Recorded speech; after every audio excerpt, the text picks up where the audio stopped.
우크라이나 전장의 게임 체인저로 기대를 모았던 레오파르트 2 전차. 그러나 그 결과는 참혹하기만 합니다. 최근 로이터 통신은 러시아 국방부의 텔레그램 영상을 인용해 우크라이나군의 탱크 부대가 러시아 드론에 의해 격파되었다고 발표했는데요. 공개된 영상을 보면 우크라이나 남부 도시 자포리자에서 남동쪽으로 56km 정도 떨어진 지역에서 주간 공격 기동을 수행하던 우크라이나 전차 부대에 대한 러시아군의 공격이 있었으며 실제로 전차 한 대가 격파당하는 것을 확인할 수 있습니다. 그런데 이 영상이 충격적인 것은 피격당한 전차가 구식 T-64 탱크가 아니라 독일의 최신식 전차인 레오파르트 2 모델이었다는 점인데요. K2 흑표 전차의 가장 강력한 경쟁자였던 독일의 레오파르트 2 전차의 포탑이 날아가면서 완전히 폭파된 장면에 독일 전차를 도입한 국가들은 한바탕 뒤집혔습니다. 레오파르트에게 무슨 일이 있었던 것일까요? 사연과 함께 자세한 내용을 살펴보도록 하겠습니다.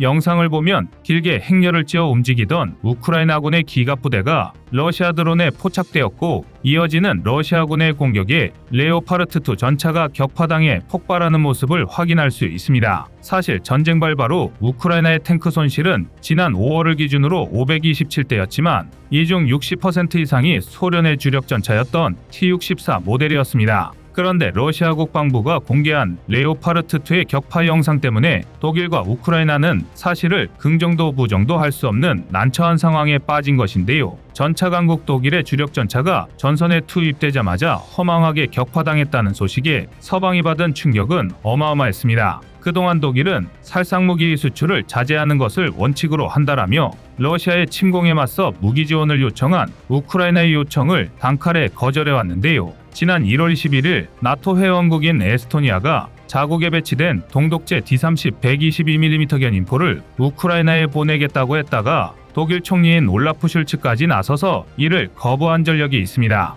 이랬던 독일이 유럽 각국이 차기 전차 도입 사업에 팔을 걷어붙이자 돈 냄새라도 맡은 것인지 갑자기 태세 전환한 모습을 보이기 시작했는데요. 지난 1월엔 폴란드를 비롯해 유럽 각국에서 운용해왔던 레오파르트 2 전차들의 우크라이나 반입을 선심쓰듯 허가해줬습니다. 그러나 독일의 결정을 유럽은 격렬히 환영했고 우크라이나의 레오파르트가 속속들이 도착하자 러시아제 전차보다 훨씬 우수한 서방제 전차가 우크라이나군에 합류했다며 이제부터 본격적인 반격에 나설 수 있을 것이란 기대감으로 나토군의 사기가 올라왔었죠. 그런데 우크라이나 전쟁에 투입되자마자 레오파르트 2 전차가 러시아의 공격에 허망하게 터져나가며 우크라이나군의 사기는 물론 연합군 역시 반격의 기세가 꺾이고 말았는데요. 레오파르트 전차는 설명이 필요 없는 시대를 상징하는 무기입니다. 70년대에 개발된 레오파르트 2 전차는 서방에서 최초로 실전 배치된 3세대 전차이자 13개 국가에서 3,000대가 넘게 운용 중이었는데요. 냉전이 끝나고 평화의 시대가 접어들자 독일은 레오파르트 3의 개발 계획을 취소하고 기존의 레오파르트 2를 개량하는 방향으로 선회합니다. 1991년부터 시작된 이 사업은 방어력 강화와 화력 강화를 목적으로 두 단계로 나누어 실시되었고 포탑 전면과 전측면 일부에 설치된 고경도 경사장갑인 쇼트하머의 추가 덕분에 포탑 전면 방어력이 상당히 증가하였는데요. 그러나 많은 군사 전문가는 레오파르트 2가 뛰어난 기본기 덕택에 롱런하긴 했지만 다른 서방제 전차들과 비교하여 과대평가되었다라는 의견을 꾸준히 제기해 왔습니다. 그리고 결국 베일에 가려져 있던 실체가 우크라이나 전쟁에서 까발려지기 시작한 것인데요. 롱텀 사용기를 쓸 만큼 오래전부터 레오파르트 전차를 도입한 폴란드군은 진작부터 낌새를 눈치채고 있었습니다. 실제 전투 상황도 아니고 훈련 도중 포탑이 떨어져 나가는 사건부터 시작해 곳곳에서 레오파르트의 문제점이 드러나기 시작했는데요. 더구나 지난 2016년에는 시리아에서 티르키예 해군과 IS가 펼친 전투에서 티르키예가 운용 중이던 레오파르트 2 전차 8대가 격파당하고 심지어 2대는 IS에 노획당하는 대참사가 벌어졌습니다. 당시 독일에서는 전차 운용이 미숙한 튀르키예군의 전술 실패라고 말하며 레오파르트 2 전차에는 문제가 없었다고 밝혔는데요. 그러나 당시 튀르키예가 도입한 레오파르트 2 전차에는 능동 방어 장치도 없으며 후방과 측면의 장갑이 취약하고 각진 포탑의 형태가 매복 공격에 취약한 설계를 가지고 있어 독일의 주장은 힘을 잃었죠. 구관이 명관이란 명언도 방산무기 앞에선 적용되지 않았는데요. 유럽 전차 시장의 절대 강자로 군림해 왔었던 레오파르트2 전차는 이미 폴란드군 내부에서 냉정한 평가를 받기 시작했고, 오랜 세월 전차 강국으로 이름을 높였던 독일 레오파르트 전차의 신화는 이번 우크라이나 전쟁을 통해 막을 내리게 된 것입니다. 독일이 그간 우크라이나에 대한 레오파르트2 전차 지원을 반대했던 것은 이런 사태가 벌어지게 될 거라고 예상했었던 게 아닐까요? 레오파르트2의 최신 개량형인 레오파르트2A7 역시 근본적으로는 80년대 전차의 설계에서 벗어나지 못했기에 해당 전차의 도입을 결정한 유럽 국가들의 우려가 커지고 있는데요.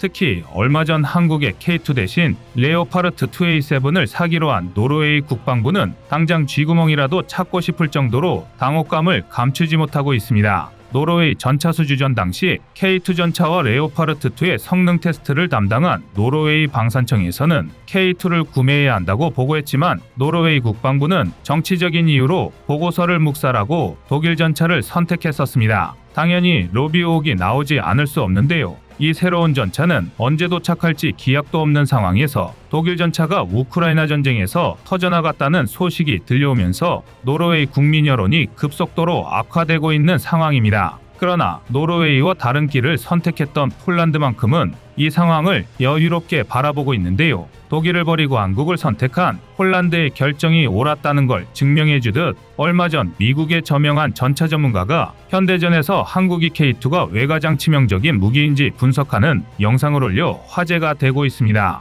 현재까지 20년 넘게 미군 기갑장교로 복무하고 있으며 아프가니스탄 전쟁에서 동성훈장과 공로훈장을 받은 니콜라스 모란 중령은 치프틴이란 이름의 군사 전문 유튜버로 활동하고 있는데요. 그는 폴란드의 항공무기 도입을 분석하는 영상에서 K2 전차의 우수한 공격력과 방어력에 찬사를 보냈습니다. So why on earth did Poland decide to go all in on the K2? The question of how good is K2 is an interesting one. K2 is a modern lethal tank. The main gun is in effect the Rheinmetall 120/55. The Koreans have some of their own ammunition. The one getting a lot of attention is the Korean Smart Top Attack munition, which is in effect a sort of a tank-fired version of a bonus or sidearm type round. Fire in the general direction of the enemy, it deploys a parachute, seeks out an armored target, and fires an explosively formed projectile into it. An interesting question, however, comes in terms of its protection. K2 is not a particularly heavy tank, but on the plus side, it also has a somewhat smaller profile. And depending on how it's configured, you'll see that the K2's turret looks different, particularly when it comes to sensors and active protection. One of the problems with adding systems to a tank after it has been designed is that normally it's not a very efficient process. So sticking trophy on top of an Abrams adds a couple of tons to the weight, not least because some ballast needs to be added to balance out the turret. It's dead weight in effect.